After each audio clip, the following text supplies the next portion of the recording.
Pessoal, essa nossa videoaula, ela vai começar, a gente vai começar a fazer o processo de integração entre a nossa aplicação e o banco de dados, né? Até agora nós construímos um sisteminha com aquela listagem, fizeram a criação do formulário e eu estou simulando um cadastro de clientes, né? Um cadastro de pessoas. Esse cara tem um código, um nome, um CPF, um endereço. Até agora, até o presente momento, nós montamos uma listinha, aquele formulário list cliente com dados fictícios. Ele tem informações de código e nome que nós inserimos lá num vetorzinho de string, né? Na verdade é uma matriz de string passado para aquele componente de listagem que gera aquelas informações. A ideia principal é que essas informações vão estar num banco de dados, elas vão ser armazenadas num banco de dados. Então essa videoaula eu vou passar para vocês assim, um processo de instalação desse banco de dados.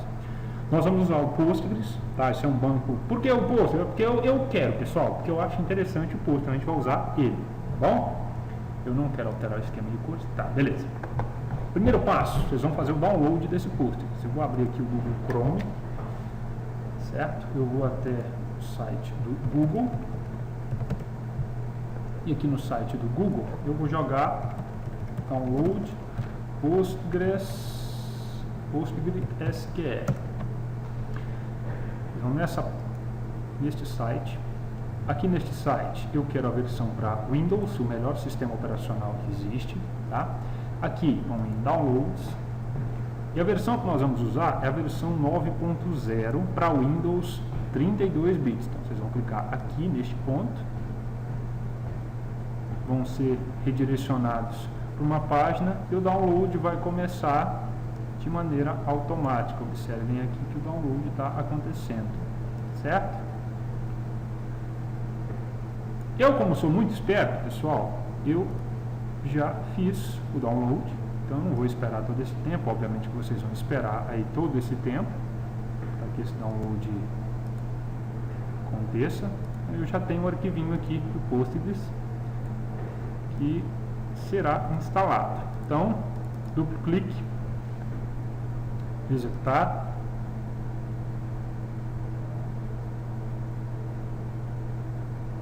Vou fechar essa janela aqui atrás. Aqui também.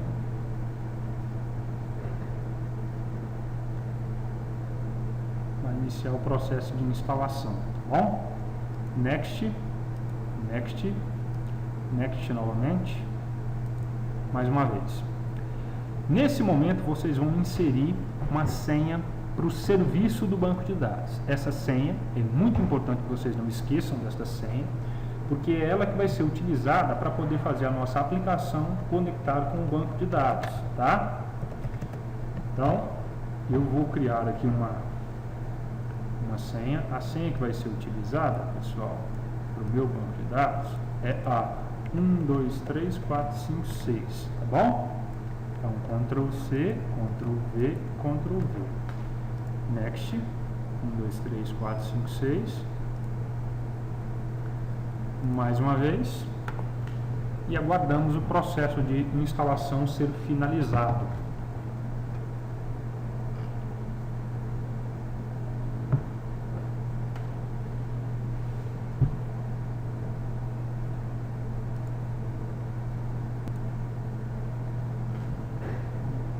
Finalizando aqui o processo de instalação, tá? O que vai acontecer? Como é que funciona o Postgres? O Postgres, ele é composto de duas partes, tá? Um server, que é o servidor de banco de dados, e um client, que te permite acessar e manipular as informações, manipular as bases de dados criadas nesse servidor, tá bom? O que nós fizemos agora foi instalar exatamente os dois. Então, quando eu faço o processo de instalação, eu instalo o server e o banco de dados. Desmarquem essa opção e cliquem em finalizar. Pronto, nosso banco está instalado. Como que eu vou acessar isso aí? Por aqui, ó. Todos os programas. Procurem aqui Postgres 9.0 e localizem esse PG Admin, tá vendo? Então, cliquei aqui no PG Admin. É uma ferramenta de administração de banco de dados. Essa aqui é a ferramenta de administração do Postgres. E aí, pessoal, eu vou acessar aqui uma propriedade aqui no Auto1 chamada services.msc. aqui eu consigo acessar todos os serviços que estão executando. E observem que agora nós temos um serviço do Postgres que está iniciado de maneira automática, tá bom? Clicando aqui na nossa ferramenta de administração, eu vou dar um duplo clique em cima do servidor e ele vai abrir o nosso servidor de banco de dados. Então observem que eu já estou conectado no banco de dados Postgres. Vou clicar aqui e vou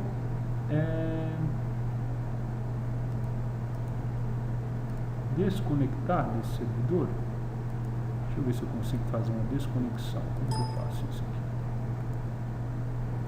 Stop, desconecta. Não estou mais conectado. Aí eu vou vir aqui no service.msc, pessoal, e vou parar esse serviço. Tá? Vou interromper o serviço de banco de dados. Observem que não está mais em execução. Vou voltar aqui e vou tentar conectar.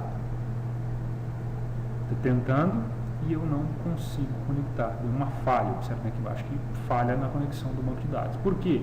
Porque o cliente não encontrou o serviço.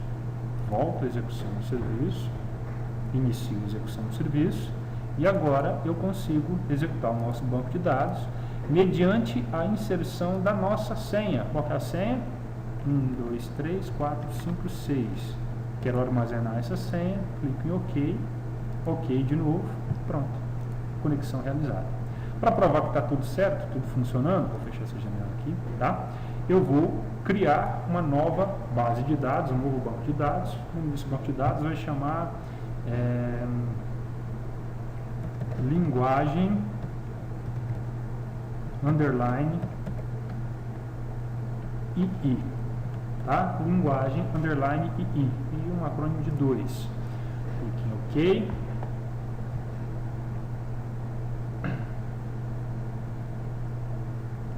Processando aqui, minha máquina uma qualidade espetacular, né?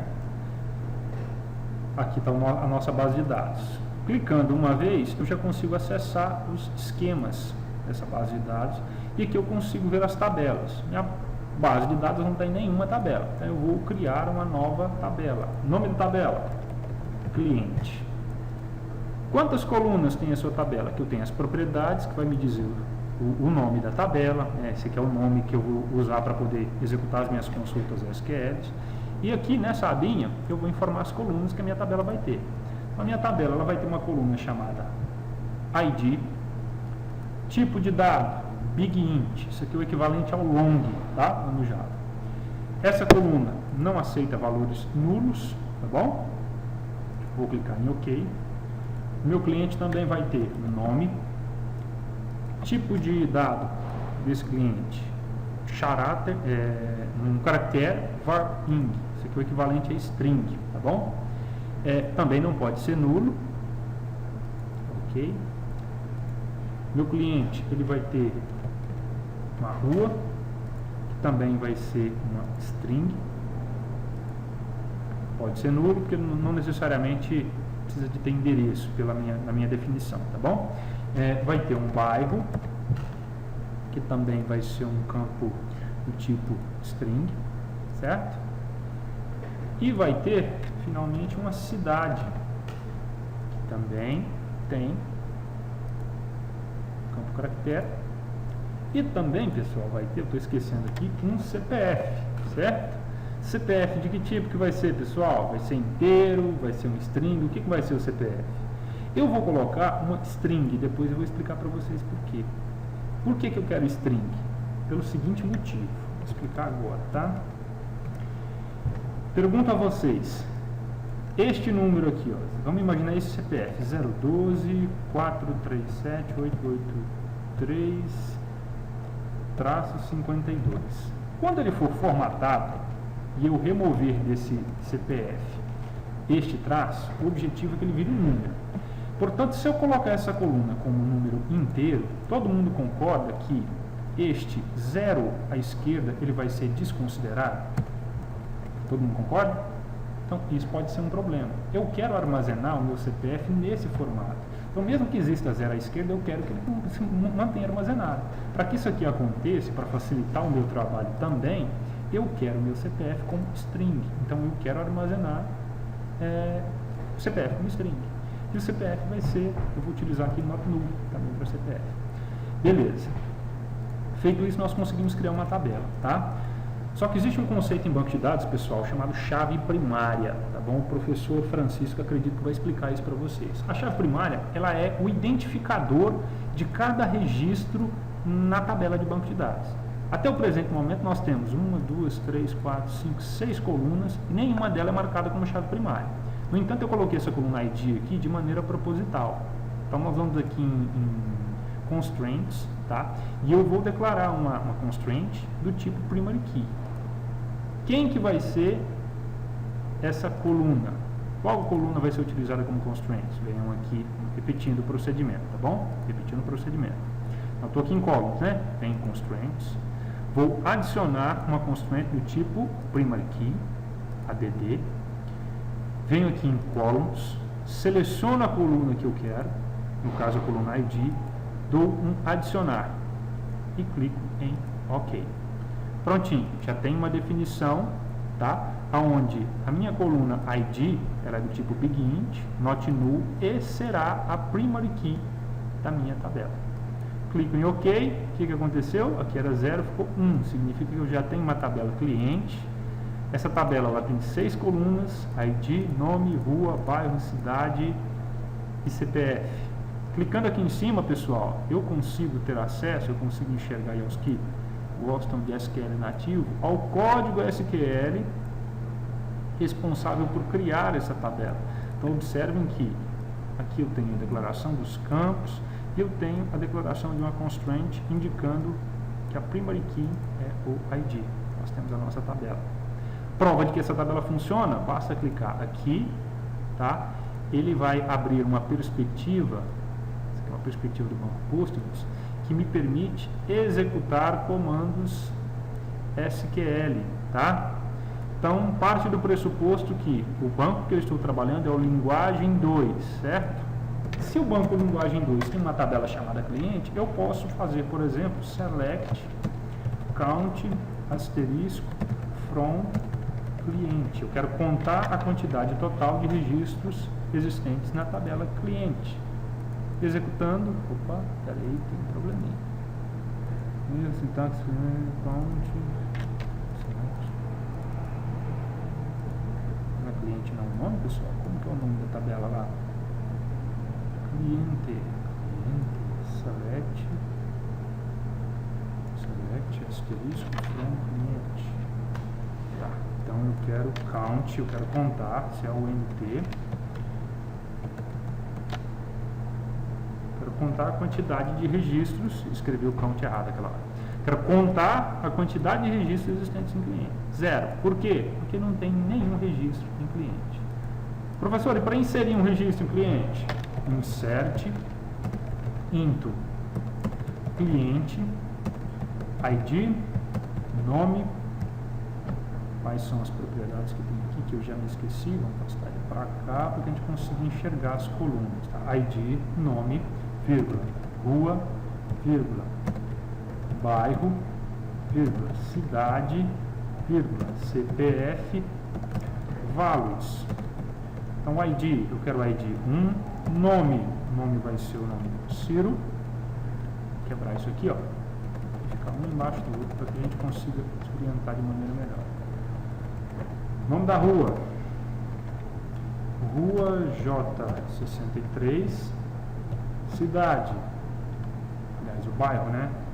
Setor Jaó, cidade, Goiânia, CPF, meu CPF 473 867 8822 45. Pessoal, esse CPF é fake, viu? Os maloqueiros de plantão aí, não adianta tentar burlar meu CPF, que isso aí não é meu CPF não, pessoal, eu não sou bobo não. A query foi executada com sucesso, uma coluna foi afetada. Bom, significa que se eu fizer novamente select count from cliente, quantos registros eu tenho inserido em cliente? Um registro. Quer dizer que a nossa tabela não está mais vazia.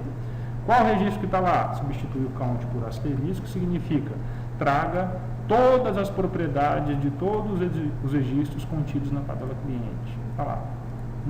Ciro, UJ63, setor JO, Goiânia, o CPF.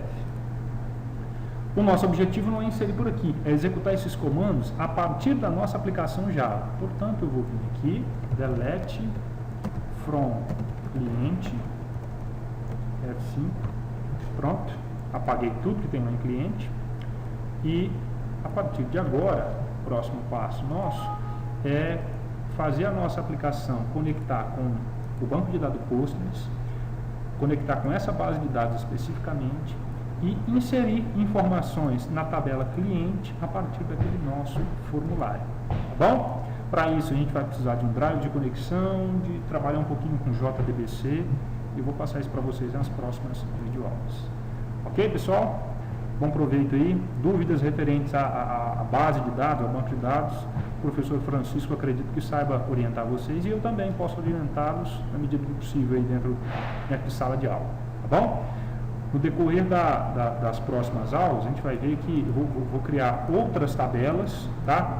E passar para vocês como que é feito a ideia de relacionamento de chave estrangeira, para dar a ideia de relacionamento entre as bases de dados, a gente conseguir executar alguns comandos mais complexos aí, ok? Beleza.